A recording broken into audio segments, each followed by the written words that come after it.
Hello all, welcome to Ivy's kitchen and blogs. চলে এসেছি নতুন একটা ব্লগ নিয়ে। তো আজকে আমি যাচ্ছি রাজার বাড়ি। এটা হচ্ছে মহিষাদলের রাজবাড়ি। তো আমি তো রেডি হয়ে গেছি, শিল্পাও এখন রেডি হয়ে গেছে, ও এখন বাইরে আসছে। তো সবাই মিলে আমরা এখন যাব। তো চলুন আমরা ঘুরে আসি। এখানে শিল্পা তো রেডি হয়ে চলে এসছে, আর আমরা এখন রাস্তায় আছি, জাস্ট বাড়ি দিয়ে বেরিয়েছি আর এখন আমরা যাচ্ছি। তো আমাদের হয় টোটো ধরবো। তো চলুন।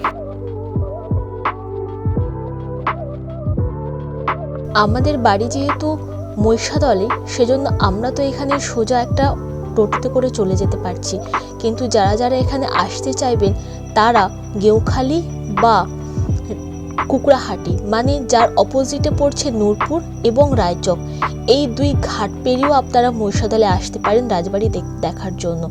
এবং যারা নন্দকুমার দিয়ে আসবেন, মানে বাসের রাস্তা দিয়ে, মানে ধর্মতলা কলকাতার বাসের রাস্তা দিয়ে, আপনারা সেখান থেকে নন্দকুমারে নেমে সোজা হলদিয়ার দিকের বাস ধরেও আপনারা সোজা মহিষাদলের রাজবাড়িতে পৌঁছে যেতে পারেন।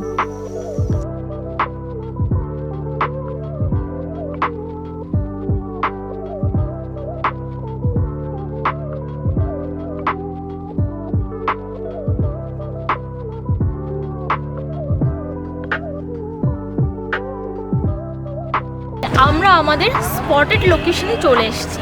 তো চারপাশটা দেখে হয়তো অনেকেই গেস করতে পারছেন যে আমরা আজকে কোথায় এসেছি। তো বেশিক্ষণ আর সাসপেন্সের মধ্যে রাখছি না, আপনাদেরকে সেটা ডিসক্লোজ করেই দিচ্ছি আমরা কোথায় এসেছি। আমরা এসেছি মহিষাদল রাজবাড়িতে।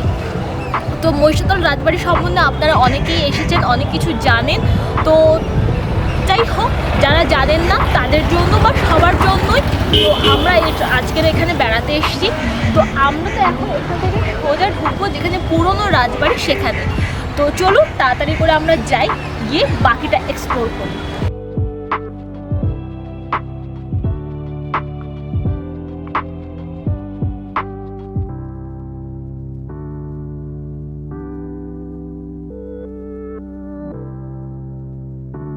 রাজবাড়ি ঢোকার আগে, মানে এটা হচ্ছে পুরনো রাজবাড়ির মেন গেট, অ্যান্ড রাজবাড়ি ঢোকার আগে এদিকে একটা পুকুর পড়ে, যেটাকে সবাই বলা হয় যে এটা হচ্ছে গোপাল দিঘি, যেখানে এটা হচ্ছে কি এক্স্যাক্ট একদম গোপালজির মন্দিরের ঠিক পেছনে। অ্যান্ড এটাকে ক্রস করে আগে যে পুরনো রাজবাড়ি যেখানে ছিল সেটাতে আমরা ঢুকবো।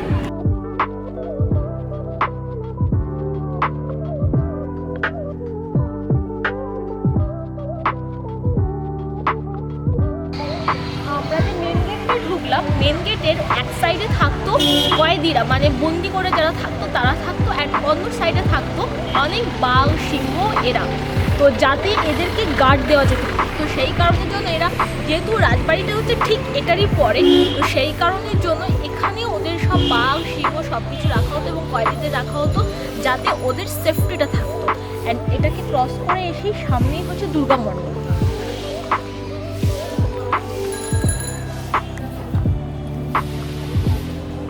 এটাই হলো দুর্গা মণ্ডপ, যেখানে দুর্গা পুজো হয়। তবে এটা হচ্ছে যে এখন আন্ডার কনস্ট্রাকশন রয়েছে। তো সেই কারণের জন্য আমরা কিছুদিন আগে যখন রাজবাড়ি যখন পুজো দেখতে এসেছিলাম তখন এখানে পুজো হয়েছিল, বাট যেহেতু এখন পুজো হচ্ছে না, মণ্ডপও বন্ধ রয়েছে এবং দালানটাও এখানে বন্ধ করাই রয়েছে।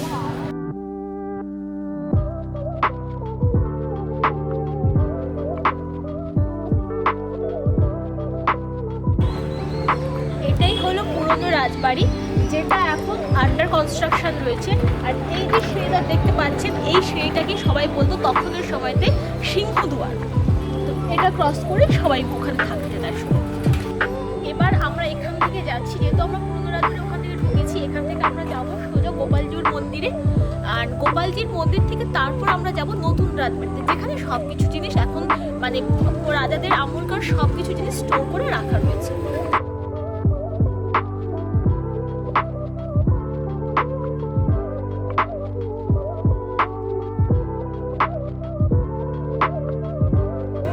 আমরা এখন গোপালজির মন্দিরের সামনে চলে এসেছি, আর গোপালজির মন্দিরের অপোজিটে আপনাদের বললাম যে গোপাল দিঘি রয়েছে।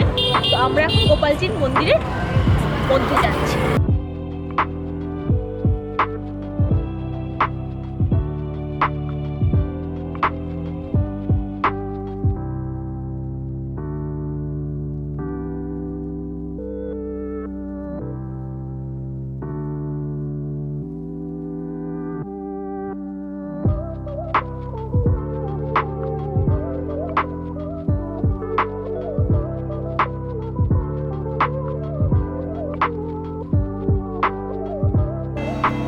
সব জায়গারই তো মন্দিরের প্রায় ভিডিও বা ফটো নেওয়া যায় না, তো সেজন্য আমাদের এখানেও বা ভিডিও বা ফটো কিছুই নেওয়া যাচ্ছিল না, বাট দিচ্ছিলেন না।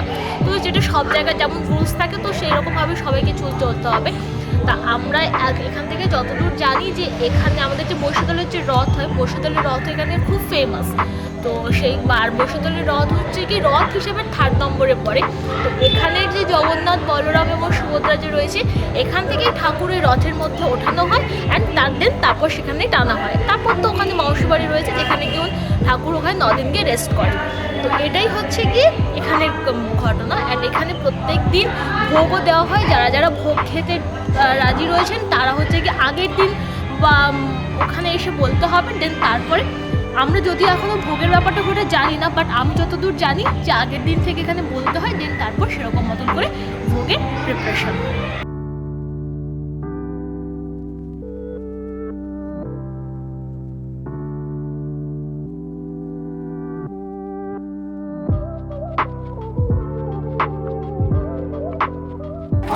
আমরা গোপালজির মন্দিরের ঠিক অপোজিটেই এখানে চলে এসেছি। এখানে এই কাকুর দোকান রয়েছে, যিনি হচ্ছে এখানে সন্দেশ, ডালি সব কিছু বিক্রি করেন। তা আপনারা যারা যারা এখানে আসবেন, এসে যারা মন্দিরে পুজো দিতে চাইবেন, তারা এখানে হচ্ছে কি মন্দিরের পুজো দিতে পারবেন এখান থেকে ডালি কিনে নিয়ে।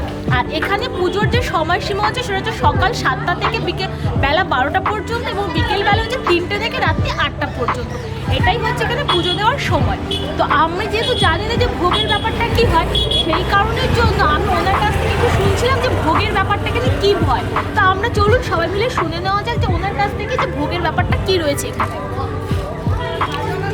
হেড পিছু 25 টাকা, আপনার আর কোনো খরচ নেই। যেমন যত লোকের ভোগ দেবেন এখানে মন্দিরে চার্জ নেবে হেড পিছু 25 টাকা, এবং সুষ্ঠুভাবে ভোগ প্রসাদ পাবেন। এটা কি আগের দিন থেকে বলতে হয়? হ্যাঁ। আচ্ছা, এটা আগের দিন থেকে জানিয়ে দিলেই হয়? হ্যাঁ। কাকে জানাতে হবে এখানে ভোগের ব্যাপারটা? এখানে রসিদ করতে হবে মাস্টারের কাছে। ওই বাড়িটা থেকে, তাই তো? আচ্ছা। তো কাকা আপনার ডালিগুলো একটু বলে দিন। ডালি, এই যে ডালিটা দেখছেন, 15 পিস সন্দেশ, ফুল, ধূপ, আলতা, সিঁদুর, ওড়না, 6 রকম জিনিস 100 টাকা। এবং আর 50 টাকায় পাবেন 13 পিস সন্দেশ, ফুল, ধূপ, সিঁদুর সব মিলিয়ে 50 টাকা না, রেডি হবে 50 টাকা।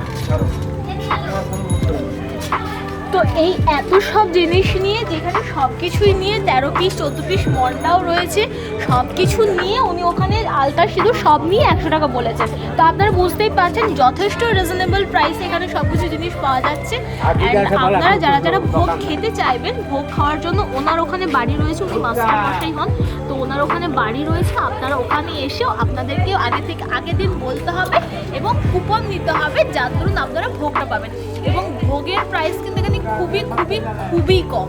তো আপনারা যারা যারা চাইবেন, তো অবভিয়াসলি আপনারা ভোগ খেতে পারবেন। যাই হোক, আঙ্কেলকে অনেক ধন্যবাদ। আঙ্কেলের একবার নামটা জেনে নেবো আমরা সবাই মিলে। আঙ্কেল নামটা এই বলুন। দোকানের মালিক নিত্যানন্দ দাস, গ্রাম পোস্ট পূর্ব শ্রীরামপুর। ও আচ্ছা। কালী মন্দিরে দোকান আছে। হ্যাঁ, মা ভবতারিণী পূজালয়, কালীবেড়িয়া কালী মন্দিরে আমাদের একটা দোকান আছে। ওই একই মালিক নিত্যানন্দ। আচ্ছা। তো ওরকমই, তাই তো? ওকে, যারা যারা ওখানে যেতে চাইবেন, ওখানে পুজো দিতে চাইবেন, উনি তো আপনাদেরকে দোকানের নাম বলেই দিলেন, সেখানে গিয়ে আপনারা পুজো দিয়ে বা ডালি কিনবেন এবং পুজো দিয়ে দেবেন। তো চলুন এবার আমরা যাই নতুন রাজবাড়ির দিকে।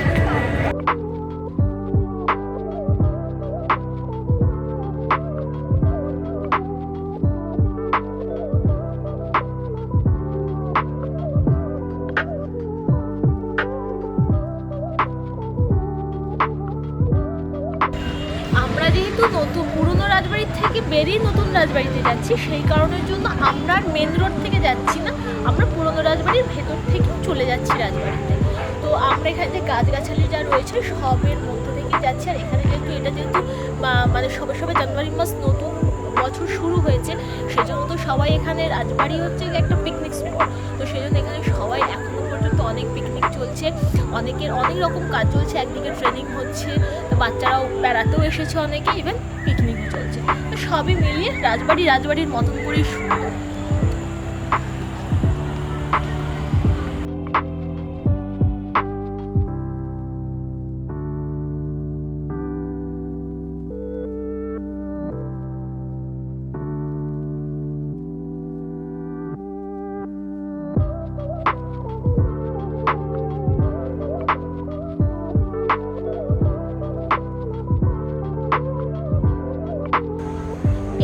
হলো এই রাজবাড়িতে ঢোকার, এইটা হলো মেন গেট।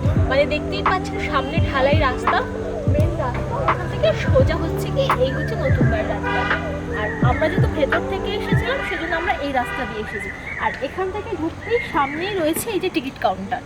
তো আমরা আগে টিকিটটা কেটে নিই। টিকিট কাটতে আমরা চলে এসেছি। টিকিট কেটে নেওয়ার পর আমরা এখানে নতুন রাজবাড়ির মধ্যে ঢুকে গেছি।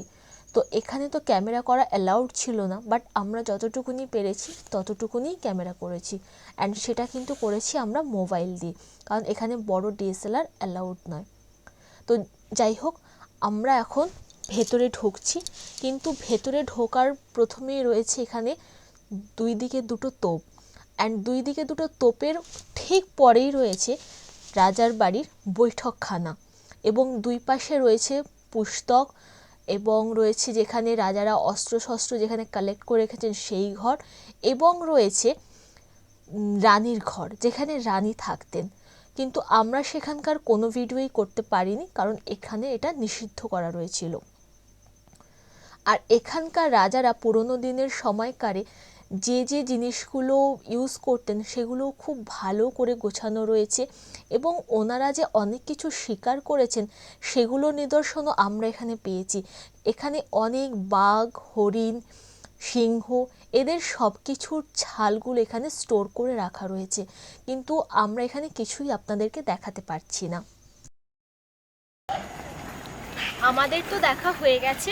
আপনারা যারা যারা আসতে চাইবেন তারা তো আসতেই পারেন, তারাও এসে দেখে যেতে পারেন। ইভেন যারা রাত্রিবাস করতে চান তারা এখানেও এসে থাকতে পারেন। কিন্তু যারা হচ্ছে গিয়ে মানে এমনি নর্মালি দেখতে আসবেন তাদের জন্য আমি একটা কথা বলছি, তারা দয়া করে মোবাইল নিয়ে আসবেন, বড় ক্যামেরা নিয়ে আসবেন না, কারণ বড় ক্যামেরা নট অ্যালাউড। অ্যান্ড ভিডিওটা দেখে যদি ভালো লেগে থাকে তাহলে মনে করে লাইক, শেয়ার অ্যান্ড সাবস্ক্রাইব করতে কিন্তু ভুলবেন না। দেখা হচ্ছে নেক্সট কোনো ব্লগে। টাটা।